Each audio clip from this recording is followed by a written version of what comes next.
Hello, I'm Pastor Joe, and I want to welcome you to Impacts. Impacts is a video teaching series where I try to offer you some practical tips, helps, and ideas to nurture your faith in, your commitment to, and your relationship with Jesus Christ.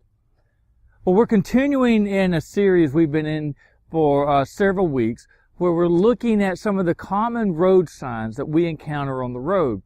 And how can these inform our faith? So we're kind of looking at them, having fun with them, but hopefully growing in our faith and commitment. Today we're going to look at a pretty common road sign along the interstate, and it is the rest area. And given the busyness and the hecticness that we live in today, this is not only a sign that we need to pay attention to, it's an idea from the Bible that we really need to try to embrace and implement within our lives. So come on, let's get started.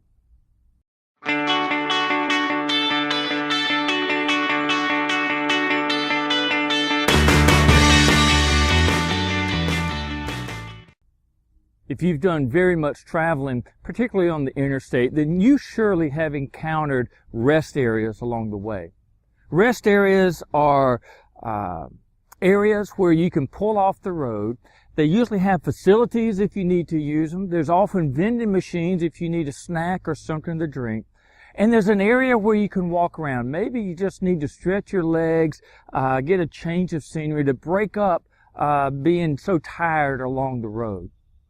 And you know, the truth of the matter is we live in a very busy time. Everyone that I encounter, whether you're a student, whether you're working, whether you're retired, everyone is busy. And our time is a valuable commodity.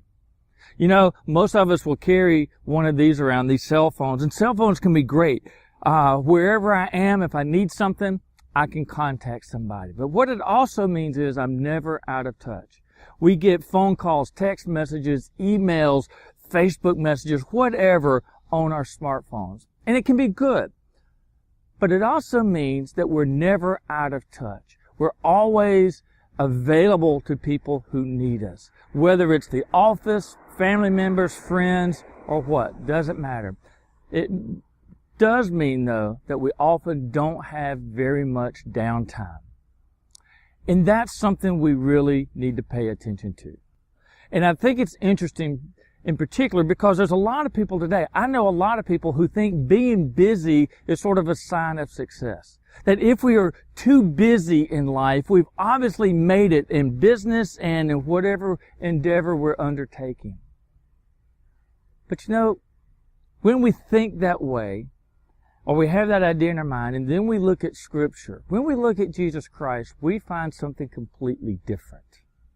How many times do we see Jesus taking a step back from the busyness of the crowds, finding a place of solitude where he can rest and he can spend time with his Holy Father? And honestly, if Jesus can take time to do that, we can take time to do that as well. You know, throughout Scripture, we find that God is calling us to rest, calling us to lean on Him.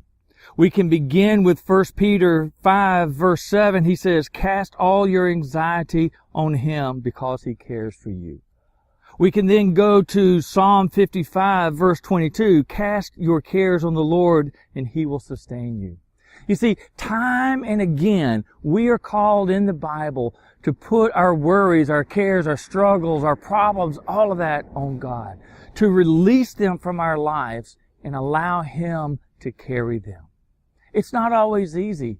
I know that. But it's something we really need to strive to do.